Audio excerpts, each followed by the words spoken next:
This is the Greg Bedard Patriots Podcast with Nick Cattles.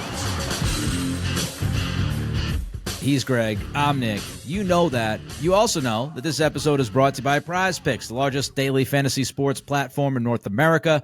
Download the app today and use code CLNS for a first deposit match up to $100. We are also brought to you by Game Time Tickets. Game Time is an authorized ticket marketplace of the NBA, which makes getting playoff tickets even faster and easier. Prices on the Game Time app actually go down the closer it gets to the tip-off. Check them out at gametime.co. Again, it's gametime.co. Before we get to the draft, Greg, let's talk about the big news that came out yesterday morning. Of course, I'm talking about Christian Barmore. 4 years, maximum extension worth of the deal, $92 million. The guaranteed money is $41.8 million. This is a move you and I have talked about for months. It's finally done. Your thoughts on the deal? A couple things. I think I'm happy for the Patriots and their fans that they're starting to get proactive about these contract extensions. I don't know what the deal was with Belichick towards the end. You know, for a while he used to do a good job of this, but he just stopped doing it. I mean, along with a bunch of other things, and it helped lead to his downfall here. But I just think that it's just smart to take a player, a good young player, and reward him, get him locked up early before you're paying through the nose. And we've seen it in recent years with, like, you know, whether it was Devin McCourty had to go to free agency and almost sign someplace else to get his contract extension. Dante Hightower, same sort of thing. Chandler Jones was traded before he had to get paid. It's no way to run a football organization, and run a football team where guys are coming up in your system and you have continuity. I mean, basically, Elliott Wolf, who I'm going to guess is spearheading this. This is stuff that the Packers used to do regularly. You would draft and develop, and when you identified that, all right, we can count on this guy, because you don't really know until you get him in the building, but you should know your players better than anyone. And if they're doing the right thing and being professional, and certainly you have to answer the question about, like, all right, well, how is money going to change them? And I think that's a huge question anytime you do this. And if you can check the boxes, then get it done, because then you don't have to be scrambling every year and all that stuff. So I think it's great. Related to Christian Barmore himself, you and I have talked about him a lot over the years. I haven't delved into Bilbo Twitter, but I'm sure people are out there saying, like, well, Bedard said this and I don't know how many times we have to go over this. But the fact of the matter is, Christian Barmore fell in the draft. There was a reason why he fell in the draft, and 100% credit to Christian Barmore for proving the teams who took him off their boards completely. And I know I talked to a couple of teams that did. And it wasn't anything egregious. And again, I'm not going to completely spell out what they were telling me, because it exposes my sources, and especially their information from certain sources could dry up, because it's the only place they get the information.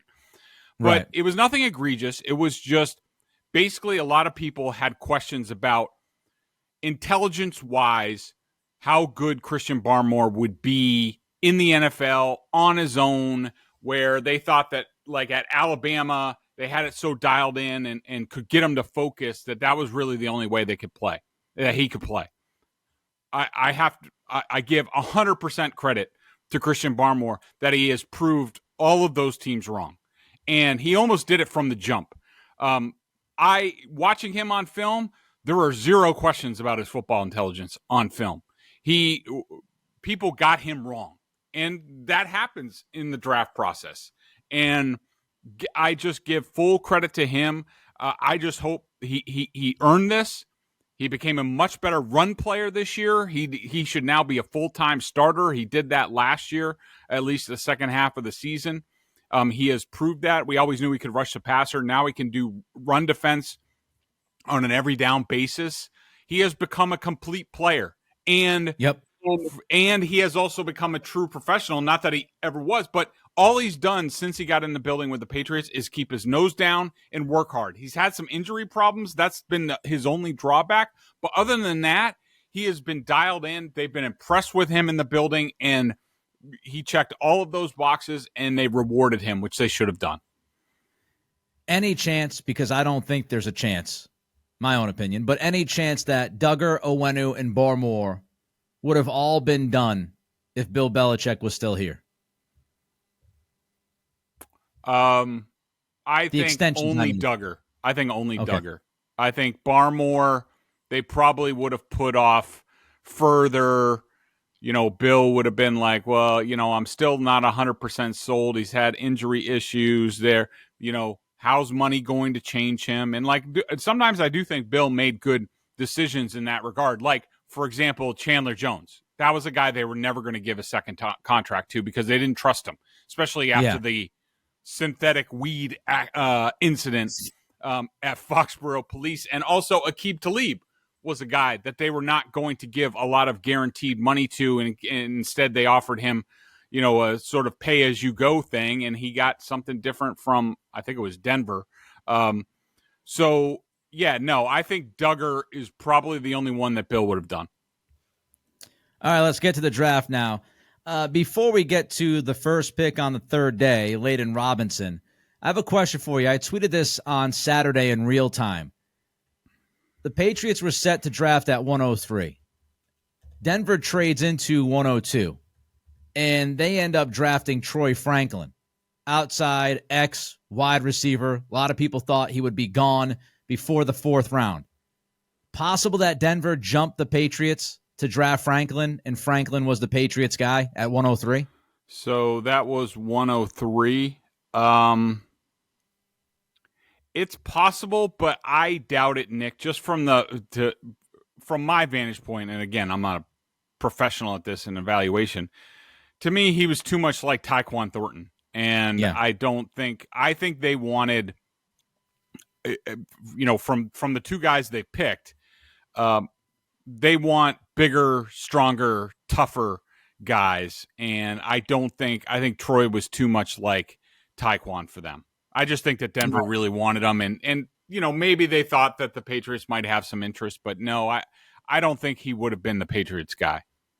All right, so let's look at the guy that they did pick at 103, Layden Robinson, of course, interior offensive lineman. Did you like it?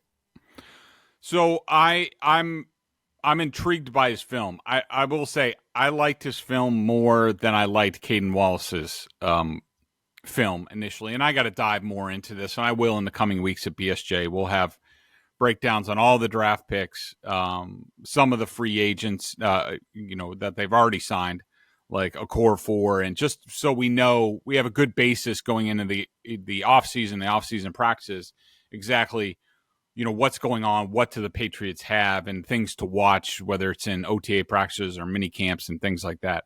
But I like Robinson in that, he has some versatility. 6'5", 313 pounds. I know he was a guard. We'll see. I think he has a chance to play tackle, but definitely versatile. And I think that the Patriots are just they're getting a bunch of guys that almost look not totally identical, but they play a lot of the same way. And again, I think even with their offensive line picks, and I wouldn't say Wallace is all that physical right now or anything like that, but it does seem like the Patriots are trying to get bigger, tougher, stronger, faster when they can, and I think that goes for the offensive line. But I like his mentality. I think he's more powerful than Wallace. I think he has a chance to be a pretty good run blocker, and so you know me. Anytime you can spend more assets on the offensive line, I'm all for it. To me, it does sound like, I think a lot of these things, Nick, you look at it and you say, was this front office on board with what Belichick did in previous years, especially with the interior? They took 3 interior guys last year. Yeah. And Yep. City So showed promise. Mafi was a project. Jake Andrews really didn't show me anything. Maybe he's got a future at center, but to me, it looks like in a lot of different ways, this Patriots front office were like, yeah, we need some do-overs, and we're going to do it right this time. This was my least favorite pick just because of the position, and that's unfair to Robinson. But, looking at how much they invested on the interior offensive line over the past couple of years, to use a pick at the top of the 4th round for another interior offensive lineman, I was not a big fan of that. However, I do wonder, and I tweeted this in real time, this isn't crazy hindsight, I do wonder about Cole Strange. And It kind of goes in line with what you're saying, Greg, but he hasn't been healthy.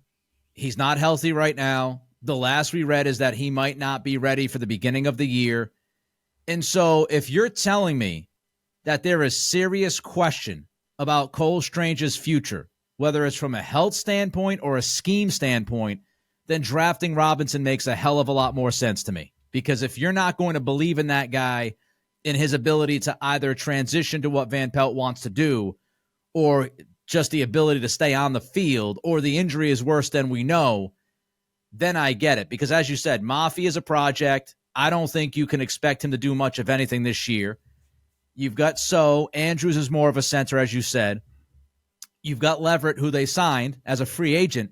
But if Strange is not ready to go, or they don't believe in the guy, whichever one it is, maybe it's both, then you're going to need somebody on the left side. And if it's Leverett, now you have Robinson as that backup that you believe in. Or maybe you start Robinson if he proves himself in camp, and you have Leverett behind him as kind of the backup swing guard, so to speak. And so you've got on the right side and Robinson on the left side.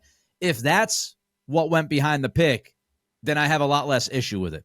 Yeah, I would agree with you. I think that the future of Cole Strange is interesting, and certainly a big question mark. And I think they're certainly giving themselves options. They have multiple options at tackle. They have multiple options at guard. I will be very interested to see with the new offensive line coaches, Peters and Kugler, what exactly they do with Cole Strange. And I think we've talked about this in previous years, but when I evaluated Cole Strange coming out and once the Patriots drafted him, I saw a center with his athletic ability. And my wonder is, when he does come back. Now, the whole question is, and I do think they put more, if I recall correctly, they put more on the center in this scheme than they did in the old Patriots scheme. So it's the quarterback was responsible for a lot in the old system. The center now does a lot in terms of protection. Can Cole Strange handle that mentally? I don't know the answer. I'm not saying he can't. I'm telling you, I don't know the answer to that, probably because he hasn't had to do it. But if I have a question about him being, ever being able to be strong enough to play defensive tackle in the AFC East, especially where you go up against a lot of really good defensive tackles, and he has a lot of trouble holding up to the bigger, physical, stronger guys. He just does. That's been the staple of his career so far. And I think he can handle it mentally. I'm bringing him back slowly. I'm training him as a center to be David Andrews' successor, in the year or two until Andrews is done. You brought up Peters and Kugler, and when you look at the big picture of this offensive line, you've got Owenu, who's going to be first-time, full-time right tackle. City So, who's still young, still developing right guard. Not many questions about David Andrews. Left guard, as we're talking about it, Cole Strange, number of questions there. Robinson really only played on the right side, so he'll be swinging to the other side to play left guard. Then you've got you got Chuck Okorafor, who hasn't played more than like a handful of snaps on the left side at tackle in the NFL. Played it in college, but hasn't done it since then on a regular basis. You also have Caden Wallace, who was strictly a right tackle at Penn State, moving to the left side. There's a lot on the plate, Greg. Is it possible to even overstate how much of an impact Peters and Kugler have to make sure this offense goes when they kick the football off in September? Oh yeah, I mean, I completely agree, and when people talk about like how much is the offense going to improve next year, what have they done to really improve it, and blah blah blah. One thing that they don't really take into consideration is that they basically had 5 offensive line coaches in 5 years. That's a freaking epic disaster. Like nobody can play offensive line like that, and you wonder why the offensive line kept, other than like Michael Wenu and David Anders, just kept like going down. And so to me, like, these guys have to be big keys going forward, and I think they will. Just stability, and I do have questions about Peters because he got passed over in Cleveland, but he learned under Bill Callahan, and that's like learning under Dante Scarnecchia, basically the same thing. And if we had a guy who had spent 4 years under Dante Scarnecchia and he became offensive line coach, we'd all be like, well, he's all set. And Kugler has an excellent reputation. So they have 2 technicians, teachers now. And so a lot of these guys, and even, equate this to, Cole Strange. Cole Strange is finally going to get real coaching. Who knows what the hell he's going to look like after that? But there's no question that the offensive line coaches are a big key. And it's one of the reasons I'm more optimistic than others about the offense being somewhat acceptable this year. And it might have been a case of Andy Dickerson just being the better coach. I mean, we can't forget that the Patriots, they were looking at Dickerson as their O-line coach. He picked Cleveland, and then that kind of set the chain reaction where Peters came in, to kind of play around here and possibly be a name. And then they also, let's not forget, they bring in Kugler. So it certainly looks like, Greg, the Patriots had Dickerson at the top.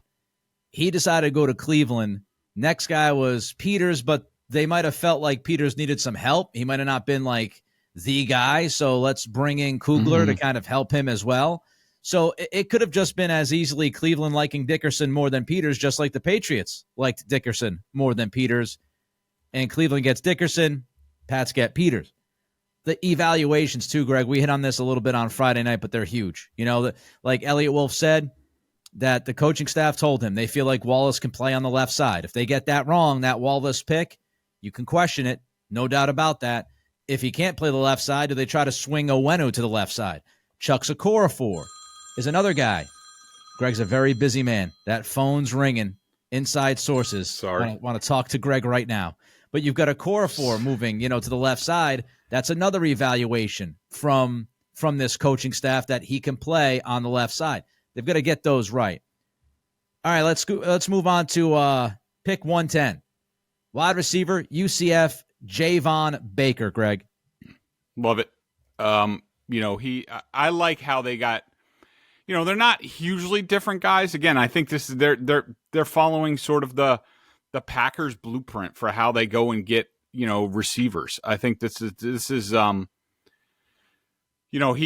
I wouldn't say he's a flyer, but he's certainly more explosive than Polk. Polk is I would say a tougher, he's like a more athletic Jacoby Myers. I would say Javon Baker has a chance to be sort of and not as fast, but similar in explosiveness to like a Greg Jennings from the Packers. So I love how they double dipped at wide receiver. I think that I have a lot of faith in these guys being able to identify wide receivers that are going to be pros. And again, I think this all goes back to what we talked about after the first 2 days, Nick, where I think, they took the big swing on Drake May. They definitely went for upside. They went for risk. They pushed their chips to the table for a potential special quarterback if they do this thing right. And then from there on out, I think they just were like, we need to get players, good football players, tough football players that have a high floor that are going to play in this league for a long time. And I think that like all of the guys that they drafted, I think look like they could play in this league. How good they'll be, we'll see. But I think after what Bill Belichick did, they just basically were like, we need to get guys in here who can play.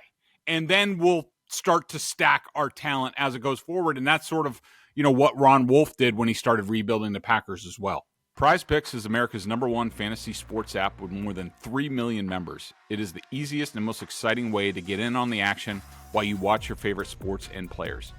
You just pick more or less in 2 or more player stats and watch the winnings roll in.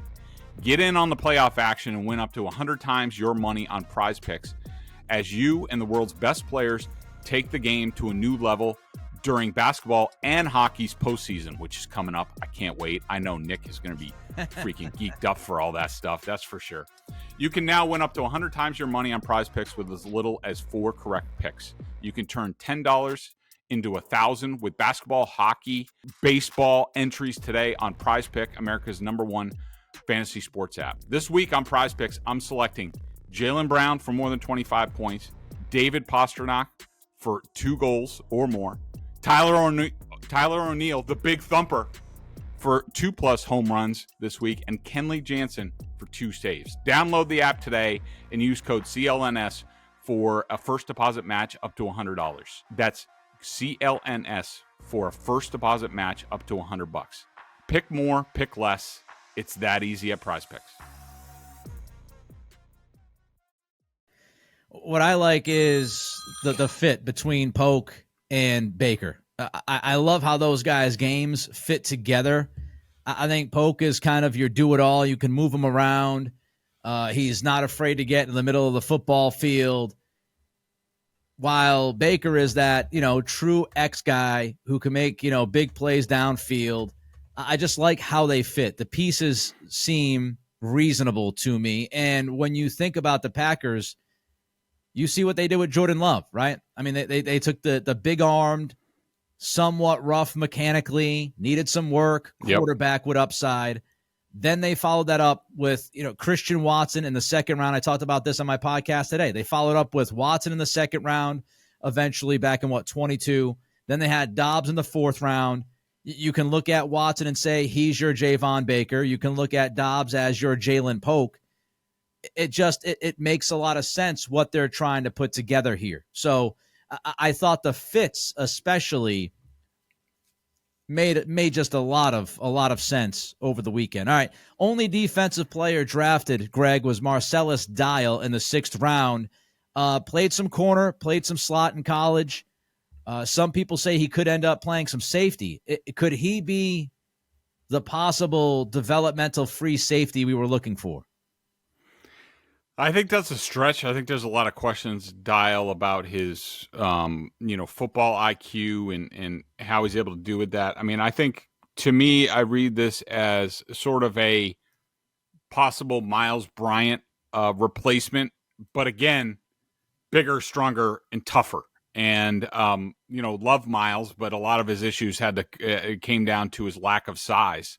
And so, Dial, I think, is just, he's another, I think, high floor guy. I think he certainly has the physical skills to play in this league. And I think the Patriots will just get him in, see what he does well, and then go from there.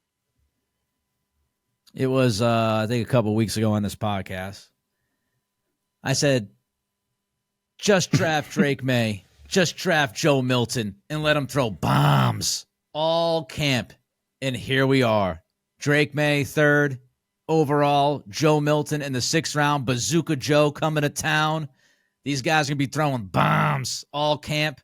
Did you like the Joe Milton pick? Don't let me down, it's Greg. Certainly interesting. It's certainly interesting. And I've already ordered my Pat the Patriot helmet to wear at training camp to make sure I don't take any strays from the hill at practice.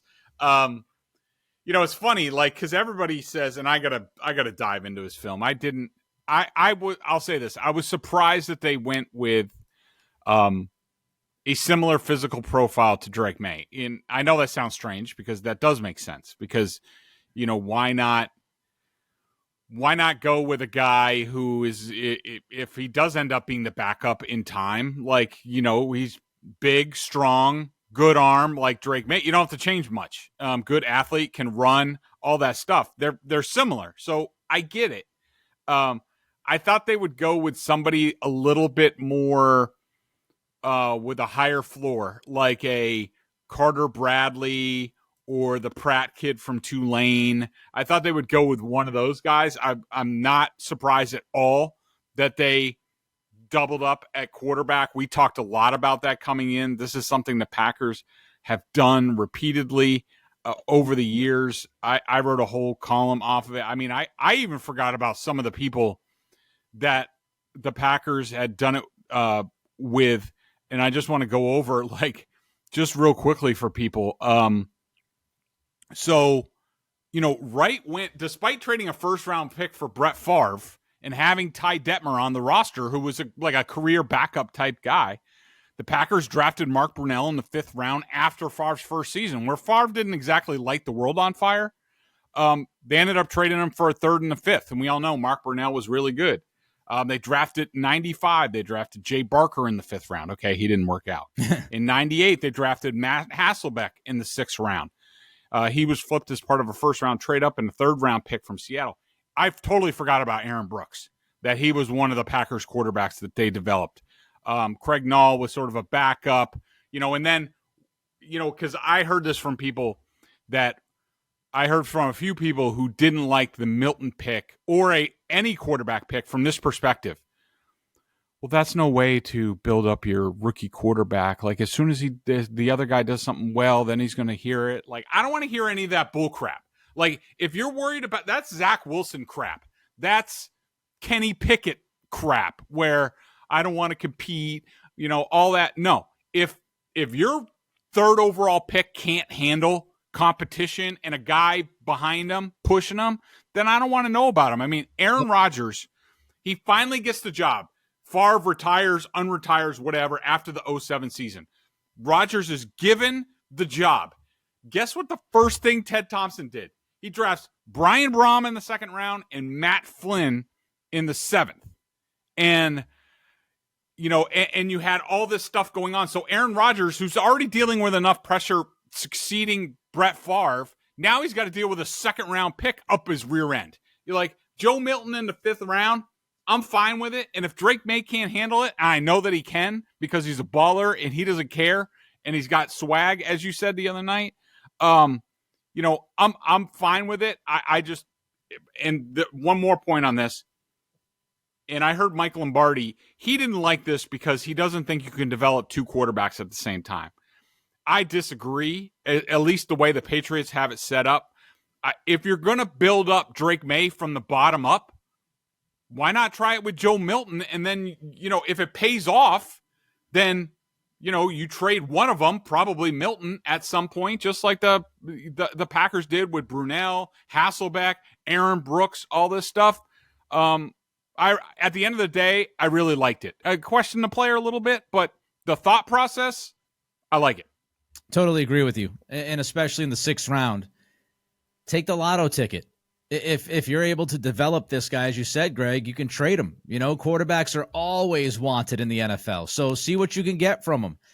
And then we wrapped up the draft with Jaheim Bell, tight end, Florida State, picked in the 7th round, Greg.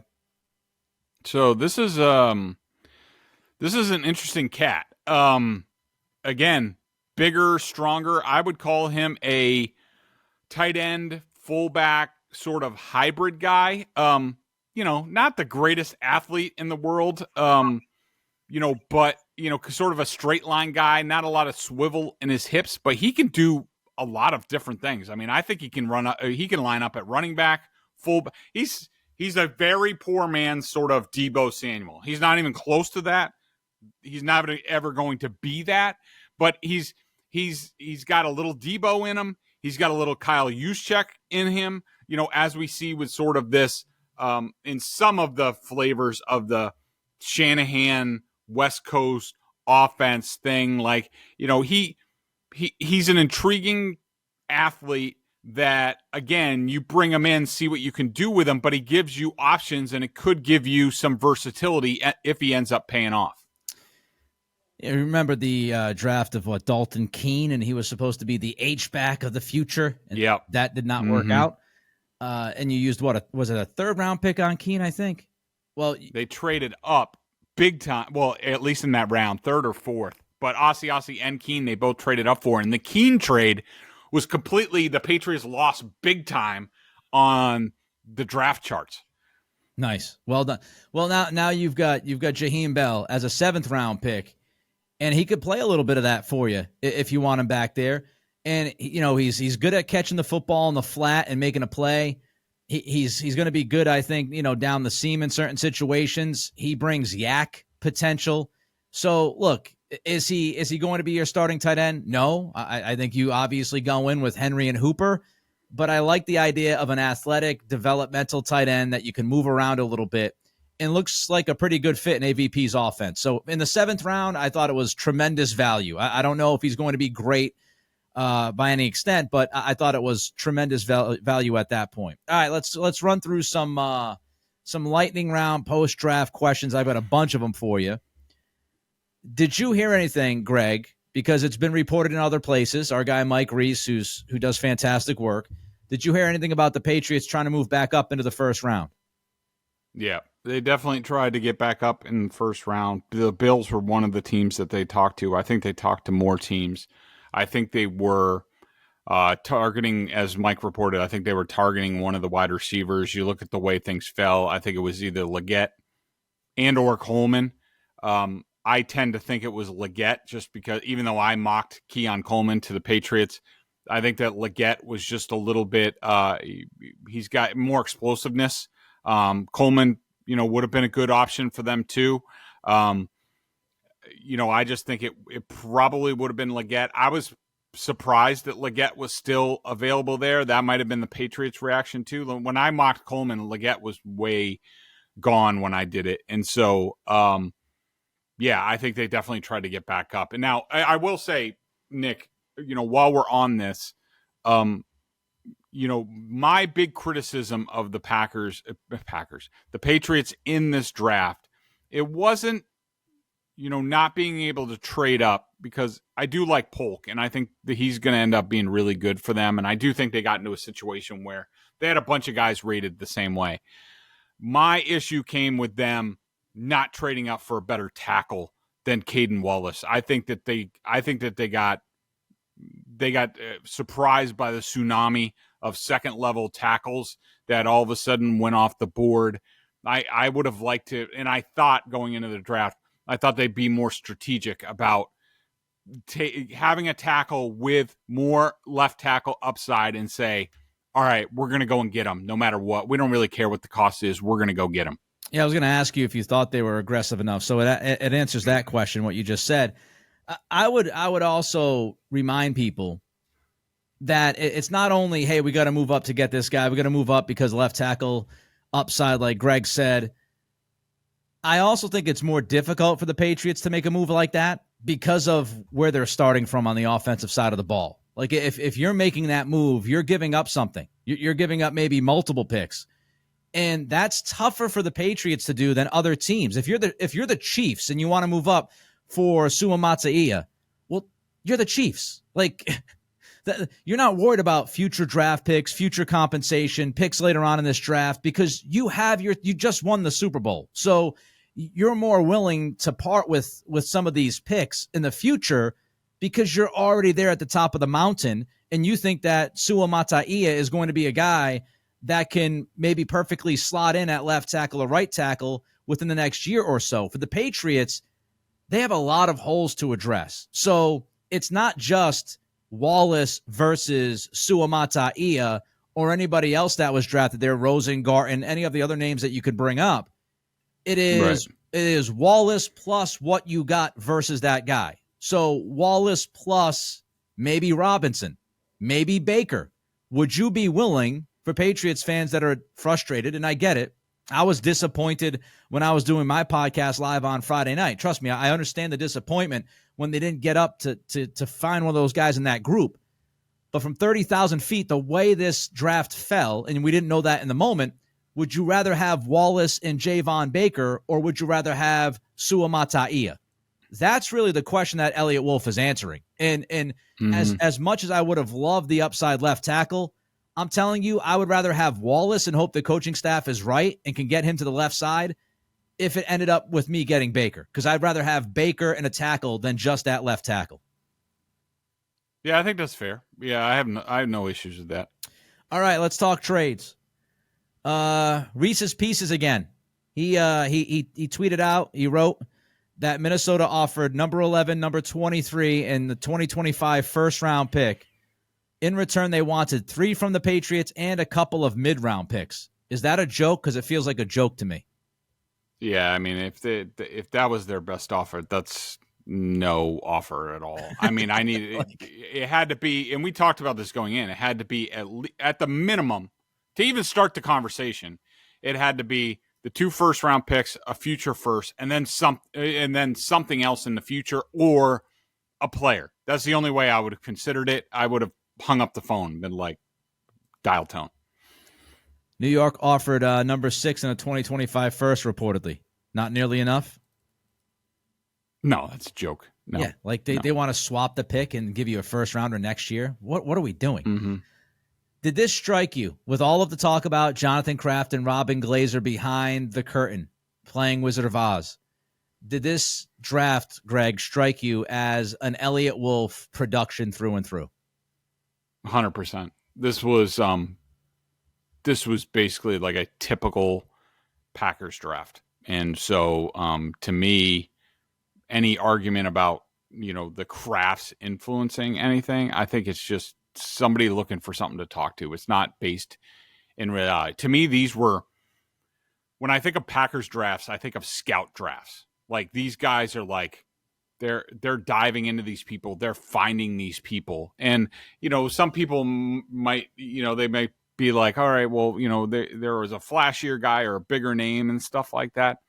That's never what the Packers are about. I mean, again, I talked about it the other night, but like, this pick, especially of Polk, like, just reminds me so much of like Jordy Nelson. And the thing is like, you got to be patient. And I'll be interested to see how this goes overall in New England. But you go back and look at Jordy Nelson's stats, and they brought him in as like sort of the 3rd, 4th guy. His first 3 years were like not great, but he was a good player. He was just biding his time, and then his big break happened in that Super Bowl where I think he caught like 12 passes, and then he sort of took off from there. I think he's 3rd all time on Packers receiving charts. And so, even if it's slow progress, like, the Packers would reward these guys. And I think they signed Jordy Nelson to a contract extension before he had really done anything in the league. Rodgers was the same way. They signed him like midway through his first year, and they went 6-10 that year, and he got a big contract extension. So to me, when I look at the players that the Patriots selected in this draft, it reminded me a lot of the Packers in that these are sort of scouts picks. These are guys that they're beating the bushes for. All right, back. Let's look at the wide receiver room, Greg. How's it shake out? You've added Jalen Polk. You've added Javon Baker. You have KJ Osborne. You have Kendrick Bourne. You have Pop Douglas. You have Juju Smith-Schuster and a host of others. Right now, and a lot can happen as we know, but right now, how do you see the pecking order in that room? Well, I'll just say it from this perspective. I think that Kayshon Boutte's gone somewhat soon. Again, I'm not reporting this. I'm just telling you what, my impression. They bring in 2 receivers. I think that Juju's gone at some point, even though Juju was seen right before I got there at there's a driving range in Medway, and Juju was there the other day. Just interesting fun fact. I think I missed him by like 5 minutes. I think Juju's gone at some point. Maybe they can get something for him, maybe a 7th round pick. I don't know. And I think that Tyquan Thornton's on the spot. He's got to show something, stay on the field very soon when OTAs start mini camps, and then we'll see from there. But I think if they had to line up right now, starting receivers, KJ Osborne is definitely one, Demario Douglas, and I would say Polk is sort of the third wide receiver right now. With Kendrick Bourne, we got to see how he is health-wise. Is the thought of a trade for a wide receiver one vet dead? I don't think so. I think the odds have lessened. I think the Patriots are more inclined now to see where these guys are in camp, certainly through mandatory minicamp, but they'll still be trying and see what shakes loose. I would just say the percentages went down a little bit, but I still think the odds are good, at least 50-50 that they do that. On a meter from 0 to 10, what is your concern at left tackle right now? I would say about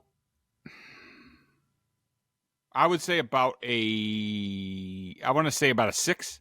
And from this perspective, and it's interesting because I was thinking about this earlier while driving around and doing errands. And by the way, I had a dream last night, and I was at a table with Bill Belichick and Tom Brady. Like, I need help. Like, I need a vacation or something. Like, what's going on with my life? You need a couple weeks off, my guy. Seriously. I'll say it from this perspective.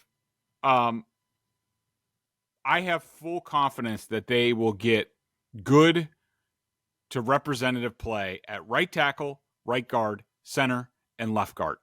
Okay? And I think I heard Brian Hoyer talk about this on NBC Sports Boston during the draft, where he was telling these guys, and I've made this point to Felger, I've made this point to other people, that like if you have one weaker tackle, it doesn't really matter if it's the left tackle or right tackle. Obviously, you'd rather have the franchise left tackle, but if you have a freaking ass kicker at right tackle who never gets beaten, like, you can help the left tackle. Like, as long as you know what the deal is, you have good coaching, and you have a good offensive coordinator to figure it out and not just leave guys on an island like Matt Patricia and do dumbass crap, you can figure it out. So as long I'm less worried about left tackle than I am just filling out the line with good players. That's my priority, is getting 4 good offensive linemen, and I'll figure out left tackle when it comes to it. Got a few more for Greg, but first I remind you that we are brought to you by Prize Picks, our friends at Prize Picks. That code is CLNS. And also Game Time, gametime.co for Game Time tickets. You want to check those guys out as well. And while I'm plugging everything under the sun, I'll plug BSJ, $50 for the year. Giardi, of course, one, Greg Bedard, and others doing work there. So $50 for the year at BSJ. Is really, Greg, I look at this between the wide receiver room and the offensive line room. It just feels like this coaching staff and this front office saying, all right, fellas, we got a bunch of you thrown in there. The best of the best stay. So fight for your jobs. It feels like this is going to be a highly competitive camp. That, and as I wrote my column on after the draft, like, I think the scouting staff has, and this is again a Packers tradition, the scouting staff puts a lot of pressure on the coaches. They're basically like, all right, we're giving you sort of 2 middling wide receivers. We get a guy who might have a chance to play left tackle. Like, go deal with it. And so, yeah, I think the competition's great on this roster. I think they've upped the compete level, which I would say it's fair to say every year. But I think that there's an incredible amount of pressure on the coaches, especially the offensive coaches, with all the changes, all the additions. You got to put in a new scheme. You're dealing with 2 rookie quarterbacks. You're having Gerard Mayo basically having to trust, and I asked him this question during the draft, about him basically having to trust guys that he has no clue about. He has no relationship with, has no basis, has never seen this offense up close before. Like, there's a lot of pressure on the coaching staff from Mayo to the offensive coaches. Completely agree. Does Joe Milton have a chance to make this roster as its 3rd quarterback?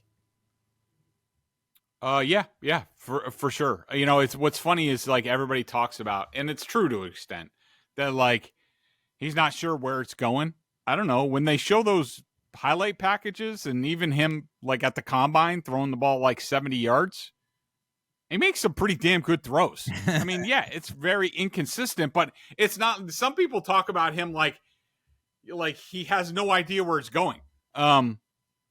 No, I mean he's got a chance, and like I'm intrigued because, like I said, I have a lot of people that I trust in the league believe a lot in Alex Van Pelt and Ben McAdoo when it comes to developing quarterbacks, and so I'm intrigued to see what they can do.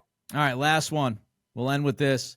We got to end with a Drake May question because he's the new man in town. What would your plan be? What would your plan be, Greg, for Drake May? How are you handling him this offseason? People are saying, oh, sit him for a year. You have to sit him for this long. You have to sit him for this long. How do you handle the young man? First of all, I leave everything open. We will see because, you know, like we talked about, Drake May has heard a lot of the criticisms, knows the criticisms, has a throwing coach, comes from the family he does. I'm sure he's been working on a lot of, you know, his footwork stuff and things like that with different people. And so it's not like hasn't done anything since like the end of the season. You know, could he be ready by week 1? Yeah, I don't rule that out. My preferred process for Drake May would be he does not play at the earliest until the second half of the season. Ideally, if they're out of it, the last 3 or 4 games, just to get some experience, because the one thing that you don't want to do, and you just don't want to rush a guy who's going through a lot of changes. And like we said, it's not only footwork, it's also his motion. His throwing motion is way too long, and that's got to be tightened up. The problem is, and you saw this with Blake Bortles, is that over time, like if you rush a guy, his fundamentals, he reverts back under pressure, and you don't want to kill all that progress. So, you know, I want him to have a really long runway with development and don't rush things. He's Greg. I'm Nick. That is your full wrap of the draft and Christian Barmore's contract extension. Hope you all enjoyed it. We'll be back later in the week with the pod. Until then, be well.